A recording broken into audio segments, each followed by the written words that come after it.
Howdy, folks. It is Diecastbuffet here again, and well, Joey Logano gets it done at Vegas, getting what is like third or fourth win of the season. And what's really cool is I actually have the diecast right here in hand. This is the clean version of it. You can get this, of course, over there at Circle B Diecast, and of course, if they still have it in stock, you can save with shipping with the promo code down below. Use code Diecastbuffet for any orders, $30 or more, and of course, you can pro the race win. I don't know if they're going to be doing a 164. They might not, who knows. But this race was very interesting. So, I mean, if you really think about it, the Spring Vegas race, in my honest opinion, was so much better than this one.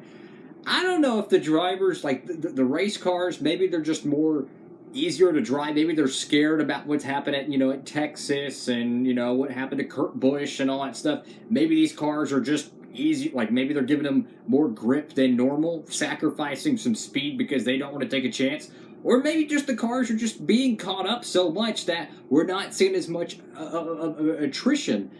I don't know, maybe it's just a fluke, who knows, but this Vegas race was certainly one of the least interesting 1.5 miles this year, which I really don't know why, because I was more excited for this race than I was the Phoenix event.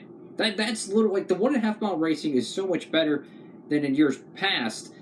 I'm more excited about this race than I was Phoenix, but that's besides the point. So, Joe Logano takes the lead from Ross Chastain, the closing laps of the race. If you ask me, I think Chastain should have been a little bit more aggressive with it because there's no guarantee he's going to go to Homestead and run good, and there's no guarantee he's not going to get dumped at Martinsville by Denny. If I was Chastain, I would have moved the 22 car when he was going to pass me. I would have knocked him out of the way and went around him. You got to do what you got to do, because the 22 car would have done the same thing to Chastain. They're two of the most aggressive drivers in the sport, whether you like them or not. I feel like it would have been a very fair fight, so to speak. Of course, what most people are going to be talking about, well, it doesn't matter if you're a Larson fan or a Bubba fan. It does not matter. The incident was very interesting. So I'm going to give my honest take on that. So Larson was just going all out for it, like it was the last lap. Door slam, I think, what was it, Kevin Harvick? Or he tried to dodge Kevin Harvick, and then he just hit Bubba's car. That was just way too aggressive. It's way too early in the race. 100% Larson's fault there. But I will say, turning someone hard right into oncoming traffic at 180 miles per hour is not okay. I don't care who the drivers are. I don't care who it is. It's not okay. If he would have turned him left, it would have been perfectly fine in my book. He raced you hard. He ran you into the fence when you had a race-winning car. Just don't turn him in outside lane with oncoming traffic. And Christopher Bell could have his championship done because of that, which is a Toyota teammate. I mean, 2311 and Joe Gibbs Racing, they're pretty much the same thing at this point. I really don't like that. I have no problem with drivers going at it, racing hard. Larson used them up. That's 100% Larson's fault. We've seen Larson make mistakes this year. It happens. I mean, every driver has made mistakes. I watched both of the interviews after the race, and Larson owned up to it. Hey, everybody makes mistakes in this sport. That's what he did. He overcalculated. He was way too aggressive, and no doubt about it. But just hooking someone in the rear and just turning them straight in the fence, I do not agree with that. I don't care who it is. I don't care if it's my most liked driver or the least liked driver. You can't do that. It's way too dangerous. And unfortunately, Christopher Bell might have had his season coming to a must-win opportunity now because of that incident. He could go win Homestead. He could go win Martinsville. We've seen everything this year, but I just really don't like that. Just dump him in the grass. Put him in the back of the pack. Do what you got to do. Just don't take other people out. That's my number one thing. So anyways, of course, the big news this weekend was, of course, Kurt Busch pretty much announcing his full-time retirement. I would love to see him come back and maybe run North Wilkesboro. He's an all-star. I think that would have been really cool. Maybe, how about Jimmy Johnson and Kurt Busch both run North Wilkesboro? Now, that would be cool. And since they're having a truck race there, I would love to see Dale Jr. run the North Wilkesboro truck race. He keeps mentioning about running a truck race. That right there would, if you have Kurt Busch coming back, right, after a long hiatus, if he's cleared, which, God, I hope he is, but then you have Jimmy Johnson, and then possibly Dale Jr. in the truck race would be an awesome weekend. I tell you, it would sell out. Another little fun fact that I learned: Rockingham is getting repaved.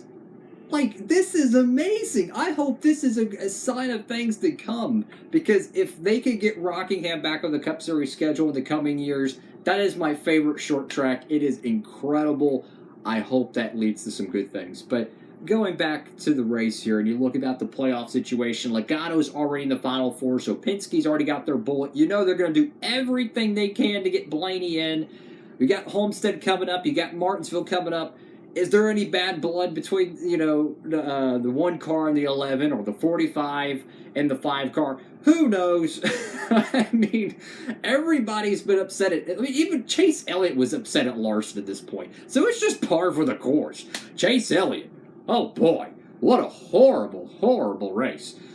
He did absolutely nothing. And I have the Hooters diecast here, and I'm just going to show that real quick on camera. It's actually really cool. Don't get the Authentics version of this car, guys. It sucks. Get the Gold Series version. The decals, everything looks so much better on it. Believe me, the Wave 3 version absolutely sucks. Get the Gold Series version. You'll thank me later. But that's besides the point. Chase Elliott, man, you go in with like 30, maybe 40 points above the cut line, give or take. It's like, what, 20 points now? He cannot afford to go to Homestead or go to Martinsville and just poop a duck. He's got to go out there. He's got to be consistent. They give him a really bad car because Elliott has statistically been very good at Vegas. If you go back even to the Gen 6, late Gen 6 era, he was actually really good there. So I think Hendrick across the board kind of missed it. We didn't hear Noah Gregson pretty much the entire race. He was driving, of course, for Alex Bowman, which I hope he gets back soon. Then you had William Byron. And he had some good runs there, no doubt about it. But, of course, Larson, we know what happened there. But it's just like, the racing quality for this event, it was amazing on the restarts. But I felt like Clean Air was a little too dominant. Is it the cars catching up? Is it just a fluke? I don't know. But it's not the same 1.5 mile racing we saw earlier this year. So, who knows? Who knows?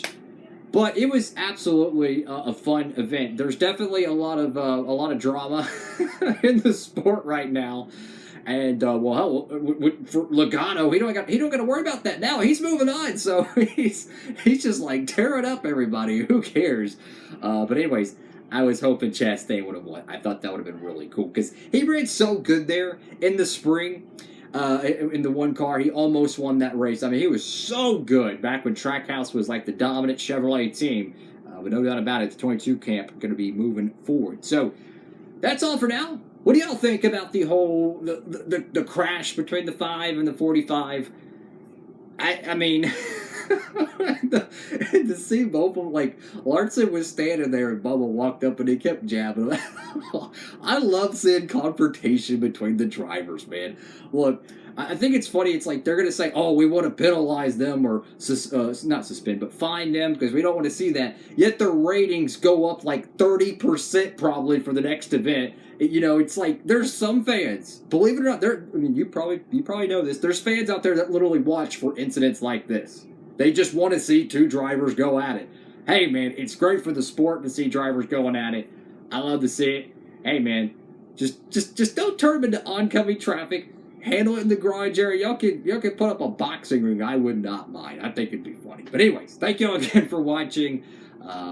That's all for now. Hopefully Homestead's going to be fun. First race of the next-gen car at Homestead.